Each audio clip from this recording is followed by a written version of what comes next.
Covid నియంత్రణలో technology కీలక పాత్ర పోషిస్తోందన్న ప్రధాని, బ్రాండ్ ఇండియాకు యువ ఆవిష్కర్తలే బ్రాండ్ అంబాసిడర్లని ప్రశంస.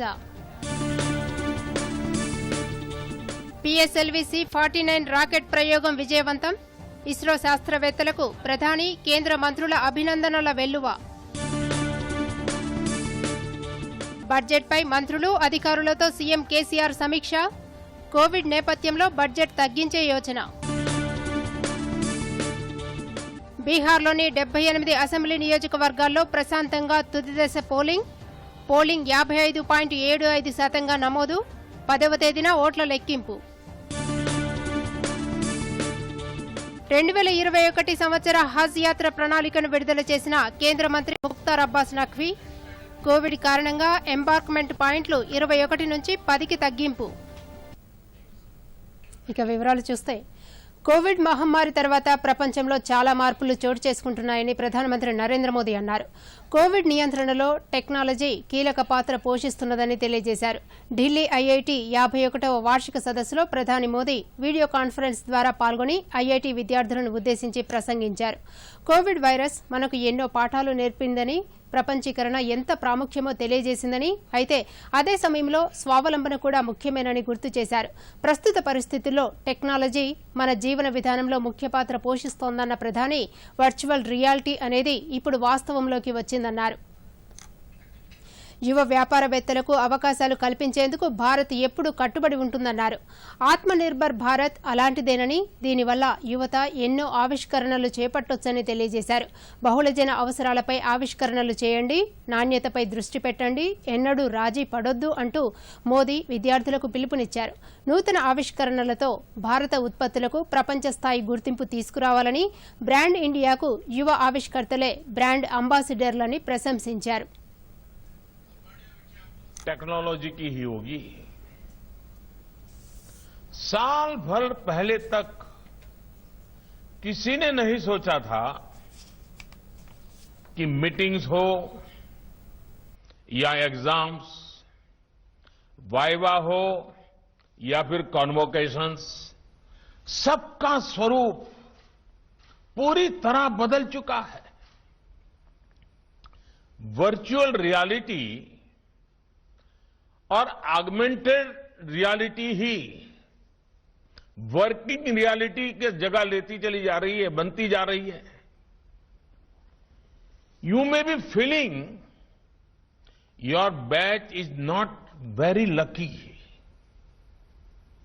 आई am sure you are asking yourself, did all this have to happen in our graduating year only? But think of it differently. You have a first mover advantage. You have more time to learn and adapt to the new norms emerging in the workplace and beyond. So, make most use of this and think of the brighter side too.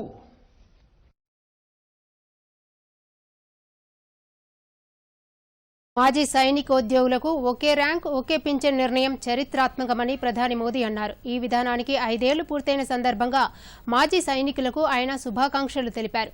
సరిగ్గా 5 ఏళ్ల క్రితం దేశాన్ని రక్షిస్తున్న సైనికుల అభ్యున్నతి కోసం భారత్ ఓ చారిత్రక నిర్ణయం తీసుకుందని, దశాబ్దాల పాటు ఈ విధానం నిరంతరాయంగా కొనసాగాలని ఆకాంక్షించారు. ఈ మేరకు ప్రధాని ట్వీట్ చేశారు. సైనికుల సేవలను కొనియాడిన ప్రధాని 20,60,000 మంది మాజీ సైనికోద్యోగులకు, వారి కుటుంబ సభ్యులకు ఏరియర్స్ కింద ఇప్పటి వరకు 10,795 కోట్ల రూపాయలు చెల్లించినట్లు ప్రభుత్వ గణాంకాలు పేర్కొంటున్నాయి. ప్రతి ఏడాది మాజీ సైనికోద్యోగుల కోసం కేంద్రం 7,123 కోట్ల రూపాయలు ఖర్చు చేసినట్లు తెలిపింది. PSLV C-49 రాకెట్ ప్రయోగం విజయవంతమైంది. శ్రీహరికోటలోని సతీష్ ధావన్ స్పేస్ సెంటర్ షార్ నుంచి PSLV C-49 నింగిలోకి దూసుకెళ్లింది. ఈ వాహక నౌక ద్వారా 10 ఉపగ్రహాలను శాస్త్రవేత్తలు నిర్ణీత కక్షలోకి ప్రవేశపెట్టారు.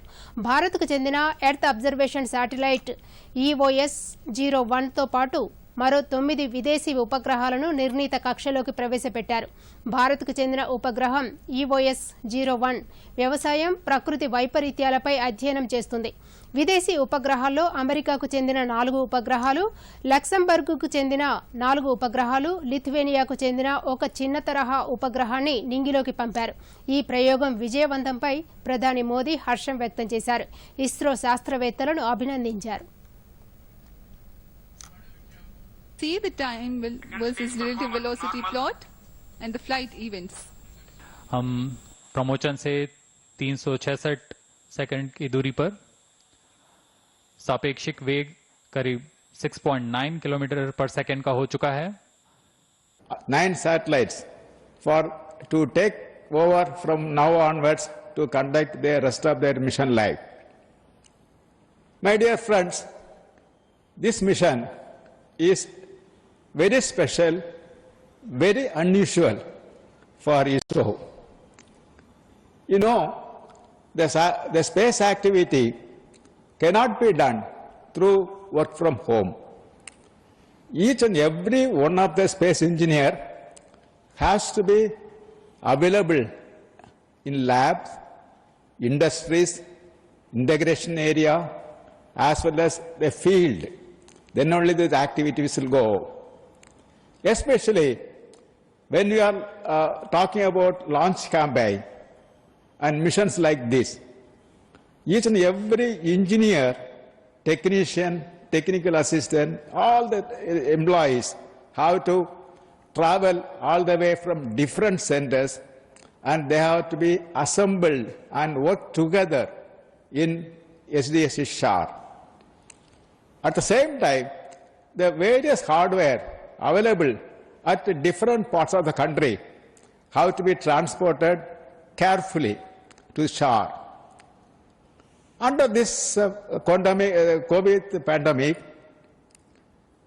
really ISRO, as per the requirement from national need, the team ISRO, as usual, raised to the occasion, and they worked very carefully with limited staff, at the same time meeting all the protocols outlined by government, and safely they worked, and also without compromising any of the quality.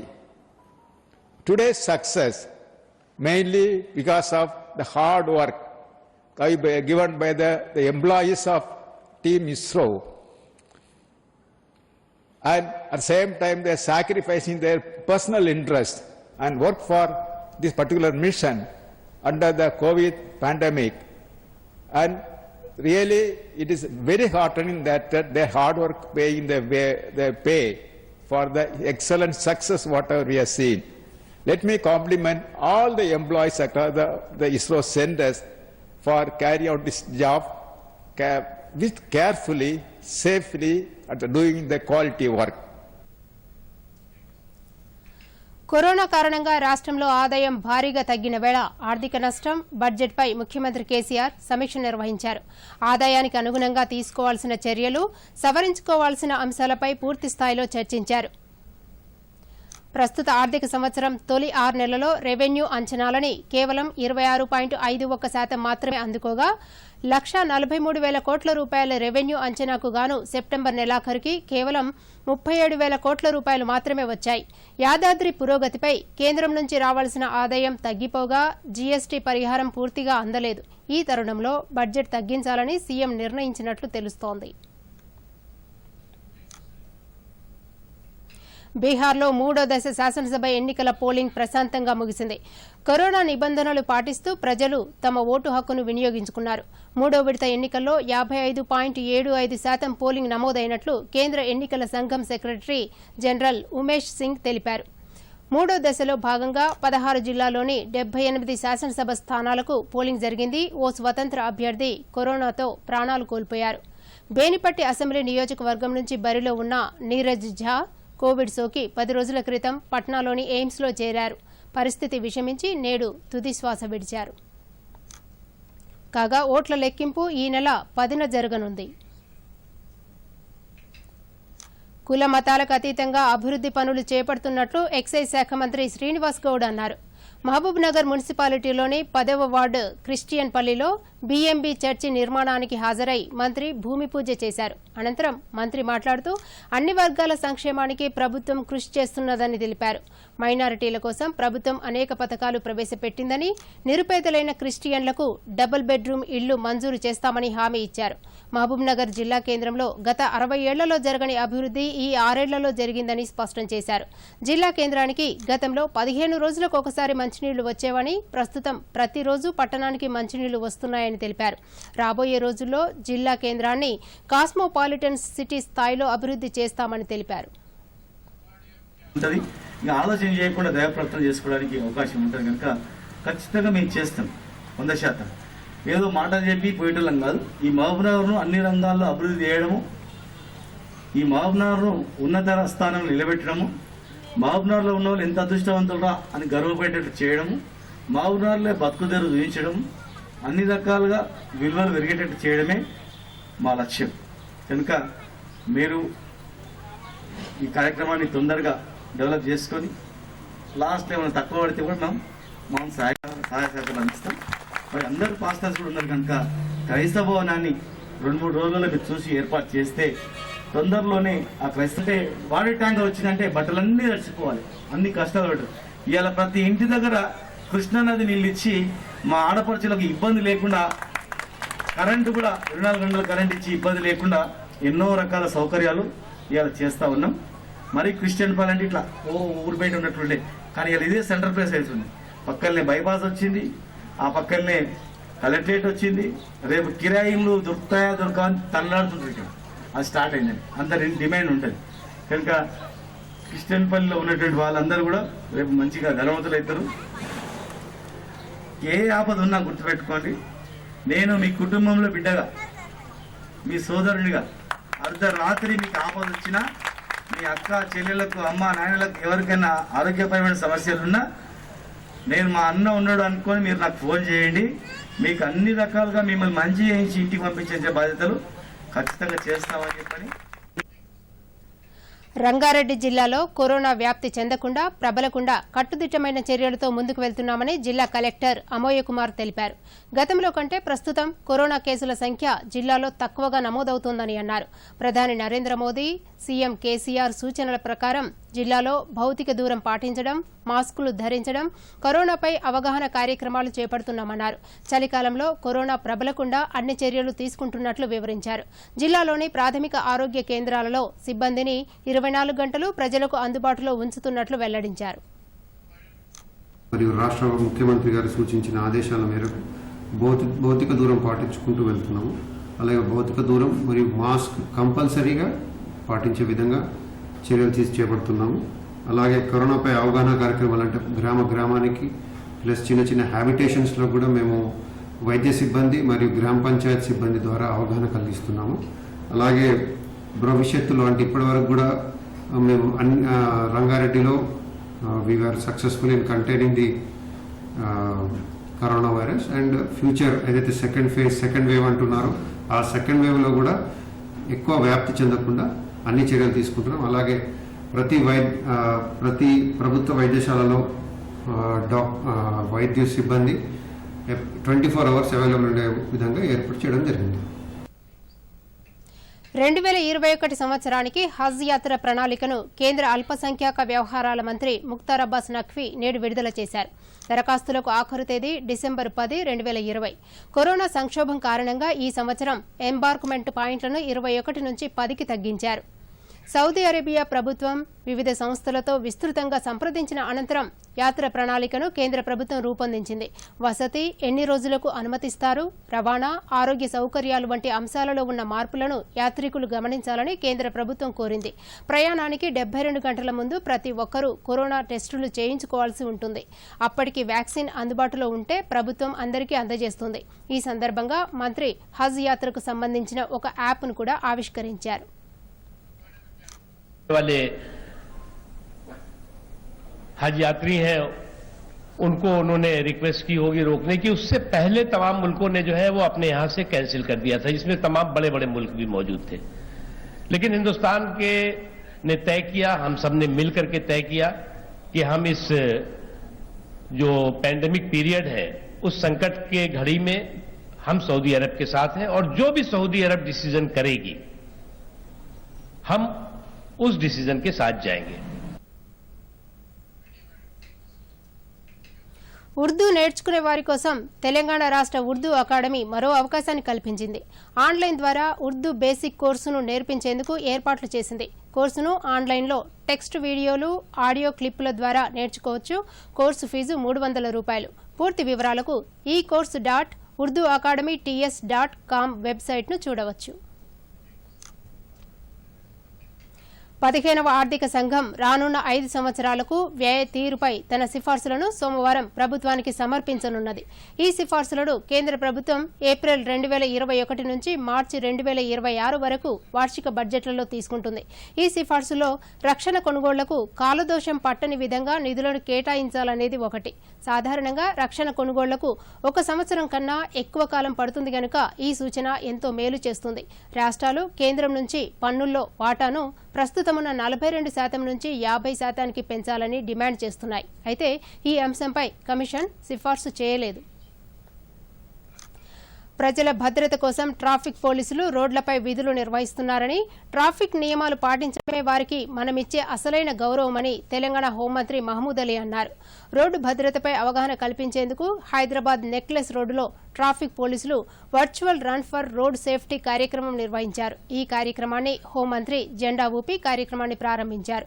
ఈ సందర్భంగా ఆయన మాట్లాడుతూ ప్రతి ఒక్కరూ విధిగా traffic నియమాలు పాటించాలని, చిన్నపిల్లలకు తల్లిదండ్రులు వాహనాలు ఇవ్వొద్దని సూచించారు.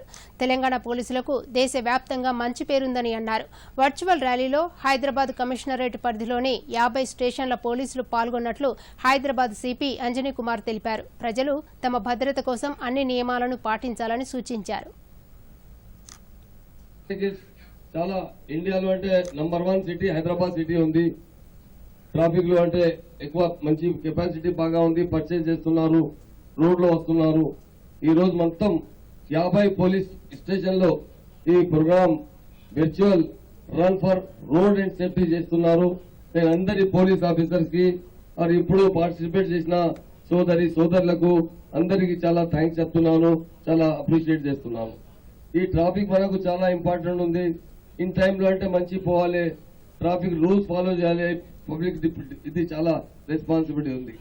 మా తెలంగాణ వచ్చే తర్వాత మా ఆనరబుల్ సీఎం కేసీఆర్ గారు చాలా పోలీస్ డిపార్ట్మెంట్ కు ఇంపార్టెన్స్ ఇచ్చారు. ఇండియాలో నంబర్ 1 పోలీస్ మన పోలీస్ ఉంది. ల్యాండ్ ఆర్డర్ పోలీస్ అట్లనే ఉంది, ట్రాఫిక్ పోలీస్ అట్లనే ఉంది. మా ఆనరబుల్ సీఎం గారు ల్యాండ్ ఆర్డర్ పోలీస్ కి చాలా అవేర్నెస్ కోసం, చాలా పోలీసులు అంటే ఎఫెక్టివ్ పని చేసిన కోసం చాలా సీఎం గారు చాలా సపోర్ట్ చేశారు.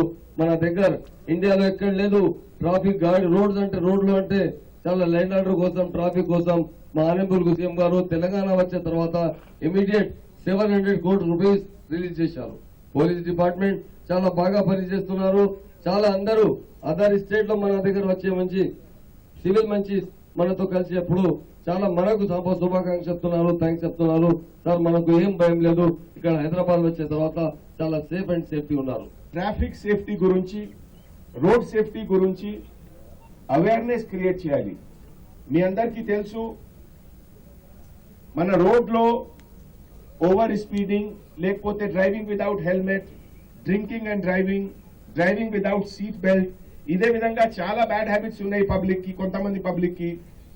It causes accident and sometimes accident fatal కూడా అవుతుంది. సో ఈ పర్పస్ లో మన హైదరాబాద్ సిటీలో రోడ్ యాక్సిడెంట్ ఇప్పటి వరకు లాస్ట్ 4 years లో every one it is coming down. And this year almost నిన్న చూసాము ఒక రిపోర్ట్ లో almost 35-40% road accidents has come down. So I encourage all the community to be more law abiding, more following the rules and regulations. And oksari malli andarki chala thanks cheptunnamu. రాష్ట్రంలో కొత్తగా 1607 corona positive కేసులు నమోదయ్యాయి. అదే సమయంలో గత 24 గంటల్లో 937 మంది discharge అయ్యారు. వైరస్ నుంచి కోలుకున్న వారి మొత్తం సంఖ్య 2,27,583 కాగా తెలంగాణలో ప్రస్తుతం యాక్టివ్గా ఉన్న కేసులు 19,936. ఈ మేరకు రాష్ట్ర వైద్య ఆరోగ్య శాఖ ఈ ఉదయం హెల్త్ బులెటిన్ విడుదల చేసింది. రాష్ట్రంలో కోవిడ్ రికవరీ రేటు 91.43% ఉన్నట్లు వైద్య ఆరోగ్య శాఖ తెలిపింది. ఇక దేశవ్యాప్తంగా కరోనా వైరస్ బారిన పడి కోలుకుంటున్న వారి సంఖ్య క్రమక్రమంగా పెరుగుతోంది. గత 24 గంటల్లో 53,920 కోవిడ్ బాధితులు కోలుకున్నారు. దీంతో ఇప్పటి వరకు కోలుకున్న వారి మొత్తం సంఖ్య 78,19,887కు చేరిందని కేంద్ర వైద్య ఆరోగ్య శాఖ తెలిపింది. భారత్లో కోవిడ్ బాధితుల రికవరీ రేటు 92.42%గా ఉందని వెల్లడించింది. అదే సమయంలో మరణాల రేటు 1.48%గా ఉందని ఈ ఉదయం విడుదల చేసిన హెల్త్ బులెటిన్లో పేర్కొంది. కోవిడ్ సమయంలో చిరు వ్యాపారులకు చేయూతనందించేందుకు కేంద్ర ప్రభుత్వం అమలు చేస్తున్న పీఎం స్వనిధి పథకం పేదల కళ్లలో ఆనందం నింపింది. వ్యాపారాలను తిరిగి ప్రారంభించేందుకు పెట్టుబడులు లేక ఇబ్బందులు ఎదుర్కొంటున్న తమకు మోదీ ప్రభుత్వం వెన్నుదన్నుగా నిలిచిందని హర్షం వ్యక్తం చేస్తూ ధన్యవాదాలు తెలియజేశారు.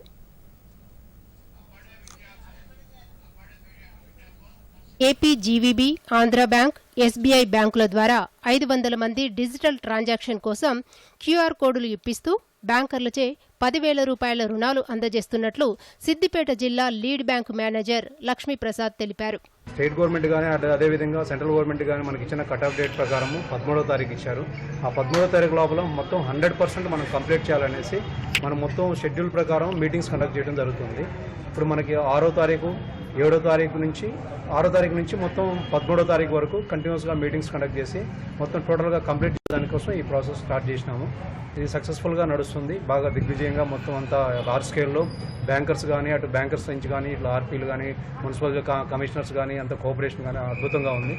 కరోనా వైరస్ వ్యాప్తి నేపథ్యంలో లాక్డౌన్ మూలంగా చిరు వ్యాపారులతో పాటు వివిధ రంగాలలో ఆర్థికంగా నష్టపోయిన వారి కోసం కేంద్ర ప్రభుత్వం ఆత్మనిర్భర్ అభియాన్ పథకంలో భాగంగా 20 లక్షల కోట్ల రూపాయలు ప్రకటించడం పట్ల సిద్దిపేట జిల్లాలోని చిరు వ్యాపారులు సంతోషం వ్యక్తం చేస్తున్నారు. 50 లక్షల మంది వీధి వ్యాపారులకు 10,000 రూపాయల చొప్పున కేటాయిస్తామని కేంద్ర ప్రభుత్వం ప్రకటించిన ప్యాకేజీ వల్ల చిరు వ్యాపారులకు ఎంతో లబ్ధి చేకూరుతుందని సంతోషం వ్యక్తం చేస్తున్నారు. సిద్దిపేటలో 7,000 మంది చిరు వ్యాపారులను గుర్తించి పీఎం స్వనిధిలో నమోదు చేశామని, చిరు వ్యాపారులకు వివిధ బ్యాంకుల ద్వారా 10,000 రూపాయల రుణాలు మంజూరు అయ్యాయని సిద్దిపేట మున్సిపల్ కమిషనర్ శ్రీనివాసరెడ్డి తెలిపారు. మా డైరెక్టర్ గారి ఆదేశాల మేరకు ఈ క్యాంపులను నిర్వహిస్తున్నాము. ఈ క్యాంపులు ఎఫెక్టివ్గా నిర్వహింపబడాలని మన జిల్లా లీడ్ బ్యాంక్ మేనేజర్ గారి సహకారంతో, మిగతా బ్యాంక్ మేనేజర్ అందరి సహకారంతో అందరినీ స్ట్రీట్ వెండర్లందరినీ మా ఆర్పీలో వారి సహాయంతో ఒక్కొక్క స్ట్రీట్ వెండర్ని పిలిపించి ఎక్కడైతే ఏమైనా గ్యాప్స్ ఉంటే దాన్ని పరిపూర్ణత చేస్తూ వాటి గ్యాప్స్ ఫిలప్ చేస్తూ రుణాలు ఇప్పించడానికి మేము కృషి చేస్తున్నాము. అందులో భాగంగానే ఈ క్యాంప్ అనేది ఈరోజు 2వ రోజు ఈ క్యాంప్ నిర్వహిస్తున్నాము. కాబట్టి చిరు వ్యాపారులు ఎవరైతే ఉన్నారో లోన్స్ రానటువంటి వారంతా కూడా మా ఈ క్యాంపును సందర్శించి మా సేవల్ని బ్యాంక్స్, మా ఆర్పీలు, మా ఎస్హెచ్జి మెంబర్ల సహకారం తీసుకొని వాళ్ళు రుణాలు పొందాలని విజ్ఞప్తి చేస్తారు. పీఎం స్వనిధి పట్ల లబ్ధిదారులు హర్షం వ్యక్తం చేస్తూ కేంద్ర ప్రభుత్వానికి ధన్యవాదాలు తెలియజేశారు. ఈ కరోనా కారణంగా పేదలకు చాలా నష్టాలైనాయి. దీనివల్ల సెంట్రల్ గవర్నమెంట్ ఇస్తున్న ఈ స్కీమ్ నుంచి 10,000కు ఈరోజు చాలామంది ఖుషి ఉన్నారు. చాలామంది కుటుంబ సభ్యులు ఈరోజు మన ఇంటికి మనం ఏదో సామాన్ తీసుకోపోనికి 10,000 సహకారం చేస్తున్న సెంట్రల్ గవర్నమెంట్కి మా చిన్న వ్యాపారుల తరఫున, రోడ్డు వ్యాపారుల తరఫున ధన్యవాదాలు. మున్సిపల్ ఆఫీసు కమిషనర్ సారు మాకు ఇక్కడికి ఉపాధి కోసము 10,000 లోన్ కోసం పెట్టుకున్నాము. నేను టైలరింగ్ చేస్తా, దానికి ఉపాధి నాకు కల్పించిండు. 10,000 లోన్ తీసుకున్నా. కేంద్ర ప్రభుత్వానికి ధన్యవాదాలు. Bureau report, Doordarshan news. మన దేశానికి చెందిన శ్రీమతి విదిషా మైత్రా ఐక్యరాజ్యసమితి ఉపసంఘం ACABQకు చైర్మన్గా ఎంపికయ్యారని ఐక్యరాజ్యసమితిలో భారత శాశ్వత ప్రతినిధి తిరుమూర్తులు తెలియజేశారు. ఐక్యరాజ్యసమితి నిర్వహణకు సంబంధించిన పాలనాపరమైన బడ్జెట్కు సంబంధించిన సూచనలను, సలహాలను ఈ కమిటీ ఇస్తుంది. కమిటీలో 16 మంది సభ్యులుంటారు. Supported us in this crucial election and reposed faith in our candidate. The ACABQ ensures that fund contributions to the UN system are put to good effect and that mandates are properly funded. our membership of ACABQ is particularly relevant now when the UN budget has come under increasing pressure. India has a stellar record of bringing professional auditing experience to the UN and contributing outstanding professionals to UN bodies. Moreover, with India's rising obligations in both assessed as well as voluntary contributions to the UN, we take the responsibility of administrative and budgetary management of UN's functioning very seriously. This will assume greater significance against the backdrop of India's term in the Security Council for 2021-22. I am confident that Ms. Vidisha Maitra will bring an independent, objective, and much needed gender-balanced perspective to the functioning of ACABQ. Thank you. జాతిపిత మహాత్మా గాంధీ కలలుగన్న స్వచ్ఛ భారత్ దిశగా వడివడిగా అడుగులు పడుతున్నాయి. కేంద్ర ప్రభుత్వం ప్రతిష్టాత్మకంగా అమలు చేస్తున్న స్వచ్ఛ భారత్లో గ్రామాలు, పట్టణాలు అని తేడా లేకుండా నాయకులు, ప్రజలు స్వచ్ఛత వైపు ముందడుగు వేస్తున్నారు. 2019 ఆగస్టు నాటికే ఓడీఎఫ్ గ్రామంగా గుర్తింపు పొందింది. సూర్యాపేట జిల్లా వర్ధమానకోటపై దూరదర్శన్ ప్రత్యేక కథనం. సూర్యాపేట జిల్లా వర్ధమానకోట గ్రామం 2019 ఆగస్టులో ఓడీఎఫ్ గ్రామంగా గుర్తింపు పొందింది. కాగా ఇప్పుడు ఎటు చూసినా పచ్చని చెట్లు, చక్కటి డ్రైనేజీ సిస్టంతో గాంధీజీ కలలుగన్న స్వచ్ఛమైన గ్రామంగా అందరినీ ఆకట్టుకుంటుంది. 2019 అక్టోబర్ 2 నాటికి మహాత్మాగాంధీ 150వ జయంతి సందర్భంగా బహిరంగ మల విసర్జన రహిత ఓడీఎఫ్ గ్రామంగా మారడంతో పాటు ఇప్పుడు స్వచ్ఛ భారత్ మిషన్ 2వ ఫేజ్ కొనసాగుతుంది. ఇందులో భాగంగా గ్రామాల్లో వ్యక్తిగత మరుగుదొడ్లు కొత్తగా కావలసిన వారికి కేటాయించడంతో పాటు పరిశుభ్రత కోసం ఘన, ద్రవ పదార్థాల వ్యర్థాలపై ప్రత్యేకంగా దృష్టి సారించారు. గ్రామస్తులకు, గ్రామంలోని యువతకు స్వచ్ఛమైన గాలి, నీరు, పరిసరాల అవసరంపై అవగాహన కార్యక్రమాలను నిర్వహిస్తున్నారు. ఈ కరోనా సమయంలో ఎంత పరిశుభ్రంగా ఉంటే అంతగా కరోనాను జయించవచ్చని ప్రజలకు తెలియజేస్తున్నారు.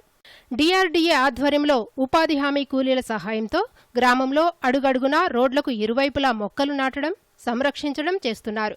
దీనితో పాటు గ్రామాల్లో ప్రకృతి వనాలను, శ్మశాన వాటికలు, డంపింగ్ యార్డులను ఏర్పాటు చేశారు.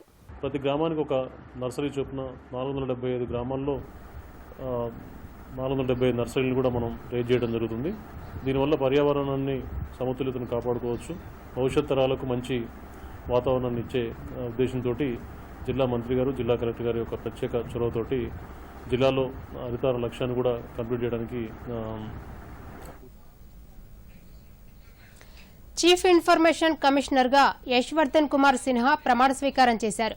రాష్ట్రపతి భవన్లో ఏర్పాటు చేసిన కార్యక్రమంలో గౌరవ వందనం అనంతరం రాష్ట్రపతి రామ్నాథ్ కోవింద్ సిన్హాతో ప్రమాణం చేయించారు. అనంతరం జర్నలిస్ట్ ఉదయ్ మహోర్కర్, కార్మిక శాఖ మాజీ కార్యదర్శి హీరాలాల్ సమారియా, మాజీ controller and auditor general Saroj Punhani సమాచార కమిషనర్లుగా ప్రమాణం చేశారు. వీరి చేత సిన్హా ప్రమాణం చేయించారు. ప్రధాని మోదీ నేతృత్వంలోని 3 సభ్యుల సెలక్షన్ కమిటీ వీరిని ఎంపిక చేసింది. 65 ఏళ్లు నిండే వరకు అంటే మరో 3 ఏళ్లు సిన్హా సిఐసి పదవిలో కొనసాగనున్నారు. కాగా ఈ కార్యక్రమానికి ప్రధాని మోదీ హాజరయ్యారు. అమెరికా అధ్యక్ష ఎన్నికల్లో స్పష్టమైన మెజారిటీతో గెలవబోతున్నామని డెమోక్రటిక్ అభ్యర్థి జో బైడెన్ ఆనందం వ్యక్తం చేశారు. ట్రంప్పై 40 లక్షల ఓట్ల తేడాతో గెలుస్తున్నామని చెప్పారు. అగ్రరాజ్య అధ్యక్ష పీఠం ఎవరిదన్న దానిపై ఇంకా స్పష్టత రానప్పటికీ బైడెన్ అత్యధిక ఎలక్టోరల్ ఓట్లతో అధికారానికి అవసరమైన మ్యాజిక్ ఫిగర్కు అత్యంత చేరువలో నిలిచారు. కీలక రాష్ట్రాలైన జార్జియా, నెవడాలోనూ డెమోక్రాటిక్ నేత ఆధిక్యంలో కొనసాగుతున్నారు. ఈ నేపథ్యంలో ఆయన ఎన్నికల ఫలితాలపై జాతినుద్దేశించి మాట్లాడారు. అధ్యక్ష ఎన్నికల్లో డెమోక్రటిక్ పార్టీ గెలిచినట్లు ఇప్పుడే ప్రకటించట్లేదన్నారు. అయితే ఈ ఎన్నికల్లో స్పష్టమైన మెజారిటీతో గెలవబోతున్నామని తాజాగా వెలువడుతున్న ఫలితాలే చెబుతున్నాయని ఆయన తెలిపారు. గత 24 గంటల క్రితం వరకు జార్జియాలో వెనుకంజలో ఉన్న మేము ప్రస్తుతం ఆధిక్యంలో కొనసాగుతున్నాం. పెన్సిల్వేనియాలో కూడా ముందంజలో ఉన్నామని ఆయన తెలిపారు. ఈ ఎన్నికల్లో 7.4 కోట్ల ఓట్లతో విజయం సాధించబోతున్నామని, ట్రంప్పై 40 లక్షల ఓట్లతో గెలుస్తున్నామని బైడెన్ ధీమా వ్యక్తం చేశారు. ఇంతటి కఠినమైన ఎన్నికల సమయంలో ఉద్రిక్తతలు, ఆందోళనలు ఉంటాయని తెలుసు. అయితే ప్రతి ఒక్కరూ సంయమనం పాటించాలని రిపబ్లికన్ మద్దతుదారులను ఉద్దేశించి బైడెన్ వ్యాఖ్యలు చేశారు. దేశంలోనే 33 సైనిక్ స్కూళ్ల ప్రవేశ పరీక్షను నేషనల్ టెస్టింగ్ ఏజెన్సీ నిర్వహించనున్నది. జనవరి 10, 2021న నిర్వహించే ఈ పరీక్ష 6వ తరగతి, 9వ తరగతి స్థాయిలో 2 అంచెలలో ఉంటుంది. ఈ సంవత్సరం 6వ తరగతి స్థాయి పరీక్షకు బాలికలు కూడా అర్హులు. దరఖాస్తు చేసుకోవడానికి ఆఖరు తేదీ నవంబర్ 19, 2020. దరఖాస్తు వివరాలను aissee.nta.nic.in వెబ్సైట్ ద్వారా పొందవచ్చు. ప్రవేశ పరీక్ష నిర్వహణకు సంబంధించిన సమాచారాన్ని www.nta.ac.in నుంచి పొందవచ్చు. నేడు ప్రపంచవ్యాప్తంగా అత్యధిక అకాల మరణాలకు కారణమవుతున్న వ్యాధులలో క్యాన్సర్ ప్రధానమైంది. మన దేశంలో క్యాన్సర్ వ్యాధి లక్షణాలను గుర్తించడానికి, ప్రజల్లో అవగాహన కల్పించడానికి ప్రతి సంవత్సరం నవంబర్ 7న క్యాన్సర్ అవగాహన దినోత్సవాన్ని జరుపుకుంటున్నాం. శరీరంలోని దాదాపు అన్ని భాషలలో కన్నా మహిళల్లో ఎక్కువ. మొదటి 2 దశలలో ఈ వ్యాధికి ఎటువంటి లక్షణాలు కనపడకపోవడం విషాదకరం. మన దేశంలో 11,57,294 క్యాన్సర్ కేసులు నమోదు కాగా 7,84,821 మంది మరణించారు. కొన్ని రకాల క్యాన్సర్లను ఒకే విధమైన పరీక్షతో గుర్తించడం వీలు కాదు. అలాగే ఈ వ్యాధి అంటువ్యాధి కాదు, వంశపారంపర్యంగా వచ్చే వ్యాధి కాదు.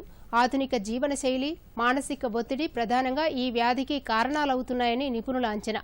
అవగాహనే వ్యాధి నివారణకు మార్గం. ప్రపంచానికంతటికీ సివి రామన్గా పరిచయమున్న ప్రముఖ భౌతిక శాస్త్రవేత్త చంద్రశేఖరన్ వెంకటరామన్ 133వ జయంతి నేడు. 11 సంవత్సరాల వయసులోనే స్కూల్ ఫైనల్ పూర్తి చేసిన ఈ మేధావి ఆవిష్కరించిన రామన్ రేస్ ఎఫెక్ట్ ఇప్పటికీ భౌతిక శాస్త్ర రంగంలో ఒక మైలురాయిగా నిలిచింది. సైన్స్నే తన మతంగా తీసుకున్న రామన్ వైద్య రంగంలో మందుల విశ్లేషణకు, రసాయన అణువుల పరిశీలనకు, మనం ధరించే వస్త్రాల రంగుల అధ్యయనానికి రామన్ ఎఫెక్ట్ దోహదపడుతుంది. తన ఈ విశేష ఆవిష్కరణకు ఆయనకు 1930లో నోబెల్ బహుమతి లభించింది. నేటి తరం భౌతిక శాస్త్రవేత్తలందరికీ ఆయన మార్గదర్శి అంటే అతిశయోక్తి కాదు. మరొకసారి ముఖ్యాంశాలతో వార్తలు ముగిద్దాం. నమస్కారం. కోవిడ్ నియంత్రణలో టెక్నాలజీ కీలక పాత్ర పోషిస్తోందన్న ప్రధాని. బ్రాండ్ ఇండియాకు యువ ఆవిష్కర్తలే బ్రాండ్ అంబాసిడర్లని ప్రశంస. PSLV C-49 రాకెట్ ప్రయోగం విజయవంతం. ఇస్రో శాస్త్రవేత్తలకు ప్రధాని, కేంద్ర మంత్రుల అభినందనల వెల్లువ. బడ్జెట్పై మంత్రులు, అధికారులతో సీఎం కేసీఆర్ సమీక్ష. కోవిడ్ నేపథ్యంలో బడ్జెట్ తగ్గించే యోచన. బీహార్లోని 78 అసెంబ్లీ నియోజకవర్గాల్లో ప్రశాంతంగా తుది దశ పోలింగ్ 55.75% నమోదు. 10వ తేదీన ఓట్ల లెక్కింపు. 2021 సంవత్సర హజ్ యాత్ర ప్రణాళికను విడుదల చేసిన కేంద్ర మంత్రి ముఖ్తార్ అబ్బాస్ నఖ్వీ. కోవిడ్ కారణంగా ఎంబార్క్మెంట్ పాయింట్లు 21 నుంచి 10కి తగ్గింపు.